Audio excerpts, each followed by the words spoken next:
Hello everyone, my name is Fatima Mahmood. Welcome and welcome back to my channel. Why am I making these videos about the MSC Meraviglia when there's so many others out there? Click on the link below to watch my video explaining my reasons. Even though I'm pretty late in sharing this video, I still want to talk about the ship tour on the MSC Meraviglia. So I will say I had a very mixed experience, and one of the consistent online feedback you'll read about MSC Meraviglia and various MSC ships, except maybe the newest ones, is that things are hit or miss. So things are consistently hit or miss. So I had a rather, it's mixed but more towards a negative experience. If you go on another MSC Meraviglia ship tour, maybe you'll have a better experience than me. Maybe you'll have the same kind of experience I did. And maybe if you go on a different MSC ship, we just never know what that experience will be like. We can't guarantee that it'll be consistent across the board. So hopefully you'll learn something from this video. So here's the information about the ship tour. This is the only information we get. It tells you the total of 3 hours. It does not tell you that it's on 2 separate dates. It does not tell you what those dates are. It does not tell you what time to time are those tours on those dates. When I went to the excursion desk, the gentleman had to refer to a piece of paper in a different binder, and I kept asking him what time and on what days, and those things weren't confirmed. He didn't particularly have them. For the first half, he said on the first day of the tour it would be 2:30. And then I asked, well, how long? From what time to what time? From 2:30 to what time? And the answer he gave me was a guess. He was trying to give me an answer, but I could tell that he wasn't being told and he should provide the best answer. So his best answer that he could provide without actually knowing it was that it'll be an hour and a half each day. So we'll see if that's what it ends up being, because all you're told it is 3 hours. You are not told that it is 2 different days. You are not told in writing which of the 2 days it is, even when you go to purchase it online. You cannot purchase it online, sorry. There's no way to purchase this online. You have to purchase this in person at the shore desk, excursion desk. Here is the night before notification about the ship tour. So you don't get it 24 hours, you just get it the night before, probably when you're at dinner. So it'll probably be dropped off to you by 6 p.m., same with other excursion tickets. Here it's saying the first part, so if a person didn't do their research, they didn't know it was split into 2 halves for the tour, this might be a surprise for them. This might be the first time they're hearing that it's divided into a first part and other parts. Here it says it's at 3:15. It doesn't say for how long, in case people need to, it's like sort of very basic, like people want to plan other things. It's okay for people to know how long things are going to last. That's not wrong for them to want to know, so they should be told.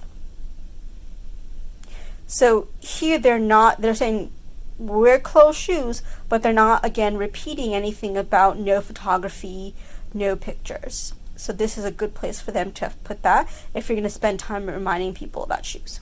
So I mentioned the part about shoes and no photography, no recording, because on the excursion booklet, if you look back to that filming I did, it says no photography and no recording, and it says wear closed shoes. So if you're going to repeat it on that piece of paper, the flyer that you give them the night before, you might as well tell them, remind them again.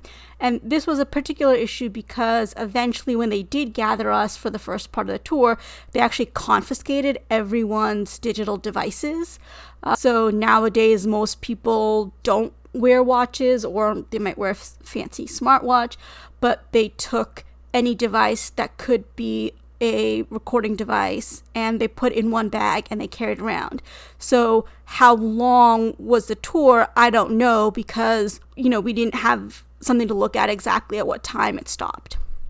So as you saw on the flyer, it was supposed to start at 3:15. I, in particular, had just finished another MSC excursion, which was a tour of Mayan ruins.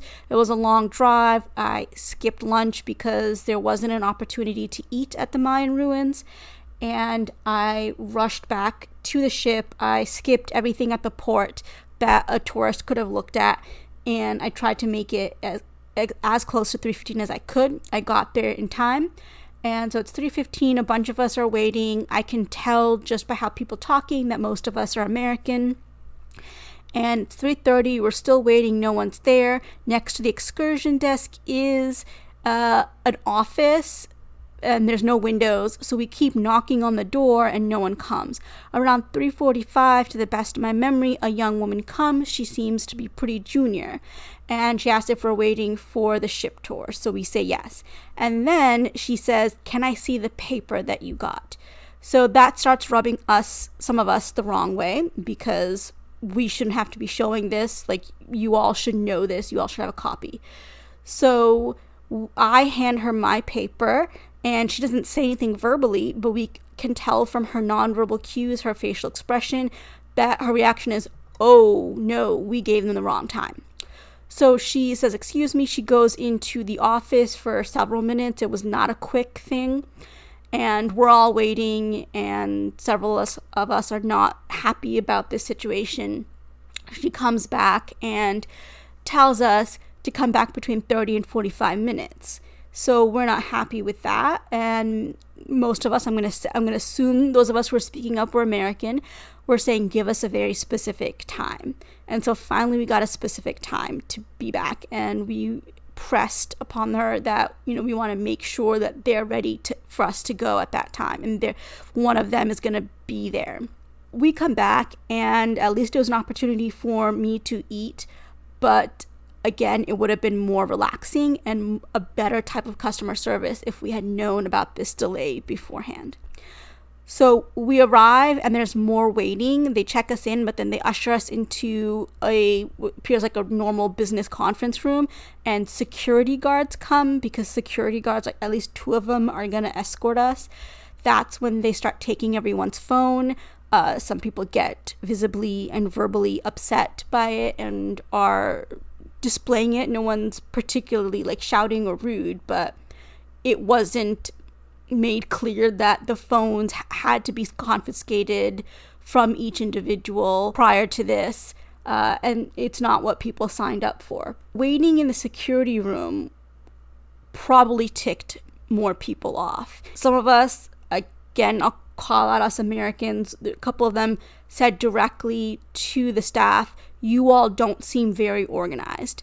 And the staff's response was, "Don't worry, everything will be fine." And generally, in some cultures, that type of response might work, but in other cultures, for other groups of people, that's not going to be something that soothes people or reassures them. As you can tell so far, the customer service left some things to be desired. And again, these are excursions, even though it's inside the ship. So this one, I believe, is the $59.99 price tag.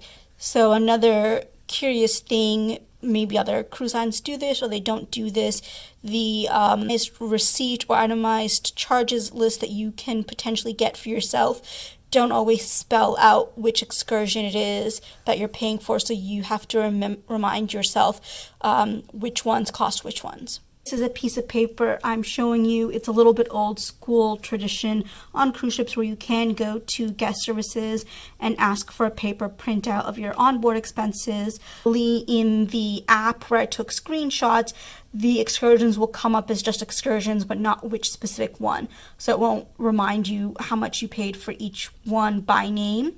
And I don't believe that at the time that you make the purchase, you get a itemized specific receipt that says you purchased this excursion, here's the name and here's the price, like you'd get on land. So now we're in the MSC Meraviglia, and the ship tour starts. We get to see the names I can't recall, but it's like the bowels of the ship, like the command center below. And then we also get to spend time on the bridge talking with people in both places. And especially on the bridge, we got to look around. They have wonderful, obviously, windows that go all around on the bridge, so you can see the ship and you can see the ocean from the bridge. All the staff were so interested in speaking with us, answering our questions, and we got to speak with the captain and all the bridge crew, who were also very willing to speak with us. One of the souvenirs or mementos we receive on the ship tour is this document that talks about the ship particulars, a variety of information, and it is signed by the master of the vessel. Back of it is this large picture of the whole ship, and it had our particular itinerary during that leg of the cruise. Like I mentioned, it's really nice to see the bridge and the command center. In addition to the customer service issues that happened at the start time, there's a couple of areas that also could have been improved. You know, a lot of people who do pay to go on the ship tours are ship enthusiasts, and so they can start asking very, very specific questions with very particular language that is unique to ships and cruises. Crew could have done a little bit better job of being more inclusive and making sure that everyone sort of was understanding the questions that was being asked by the enthusiasts, so that everyone was learning. Again, it goes back to customer service and how to enhance this experience for the clients, the customers, the cruisers, the passengers.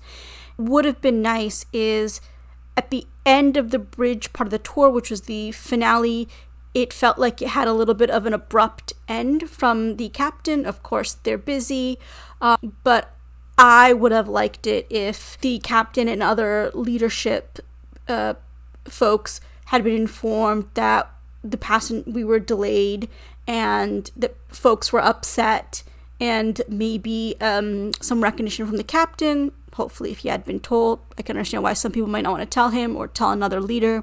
Maybe a little bit of a more softer ending to the tour would have been nice to round out the whole first part.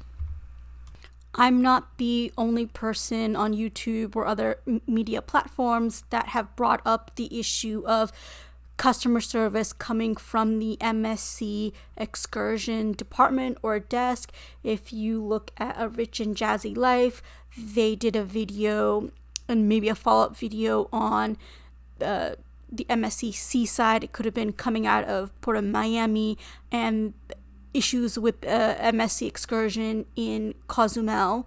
So take a look at that too. I will say that I did another MSC excursion that was to the Mayan ruins, and the tour company they partnered with was excellent, and how they got the excursion desk folks got the passengers from the ship onto the tour bus was efficient and well organized. Another example of hit or miss. So to deal with the issues that happened at the beginning of the first part of the ship tour, the excursion desk sent this note, this paper message to all of those guests saying, come and get a free gift. So it was a foldable backpack, but this was their way of apologizing, but not directly apologizing for the mishaps that happened at the first part of the ship tour. So the second part of the ship tour happened several days later, and I did pay for it as part of one whole excursion ticket, but it's completely my fault and my responsibility that I missed it. It's on me. So my understanding is that we would have seen things like behind the theater productions, where food was prepared. I think it's called the galley, and other aspects of the ship behind the scenes. So there is a part of me that felt bad about missing that. After the first part, we all sort of dispersed because it was such a long time and we've been kept waiting that I didn't catch the names of the other folks, so I could have asked them or try to find them and ask them how the second part of the tour went. I'm glad I did the first part. I am left with a little bit of a negative impression. So when I missed the second part, you know, it's sort of like mixed feelings. Like, you know, if I had had the first part and it was like really excellent, I would have felt even worse that I missed the second part. But again, it's a lot of mixed feelings when I think about this whole cruise ship tour. And one of the number one things that people say about MSC is that it's consistently inconsistent. So if you get a chance to do a ship tour, I hope you have a much more positive experience than what I did. Thank you for watching my video. I'd love to hear from you on email at fmahmood@wellesley.edu. You can also find me on LinkedIn at that address. And if you do send me a connection request, please go ahead and send me a note. Before you go, please like, comment, share, and subscribe to my channel. I'd really appreciate it. And please go ahead and watch my next video. Thank you.